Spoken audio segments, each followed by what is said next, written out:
Pain కూడా ఎక్కువ ఏం తెలియలేదు. పుణె నేను మార్చ్ లో చేయించుకున్నాను హెయిర్ ట్రాన్స్ప్లాంటేషన్. హైదరాబాద్ బ్రాంచ్ లో నేను 1 month ఒకసారి వచ్చి పిఆర్పి చేయించుకుంటాను.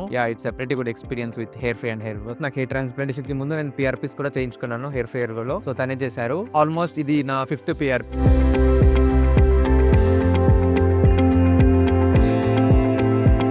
నా పేరు సునీల్ రెడ్డి అండ్ నా ఏజ్ వచ్చేసి 24. నేను ఎయిర్ ట్రాన్స్ప్లాంటేషన్ చేయించుకొని 9 months అవుతుంది. కిరణ్ సార్ చేశారు పుణెలో and overall it's good experience. Pain కూడా ఎక్కువ ఏం తెలియలేదు. పుణె నేను మార్చ్ లో చేయించుకున్నాను హెయిర్ ట్రాన్స్ప్లాంటేషన్. నాకు టెస్ట్ లో చేయించుకోమని చెప్పారు. పెయిన్ కూడా ఎక్కువ ఏం తెలియలేదు.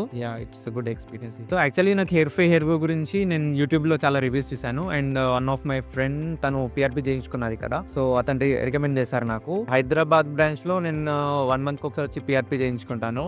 It's pretty good experience with hair ఫే అండ్ హెయిర్ గ్రోత్. నాకు హెయిర్ ట్రాన్స్ప్లాంటేషన్ కి ముందు నేను పిఆర్పిస్ కూడా చేయించుకున్నాను హెయిర్ ఫేర్ లో. సో తనే చేశారు. ఆల్మోస్ట్ ఇది నా 5th పిఆర్. సైడ్ ఎఫెక్ట్స్ చూసుకున్నట్టయితే ఎలాంటి సైడ్ ఎఫెక్ట్స్ అయితే లేవు.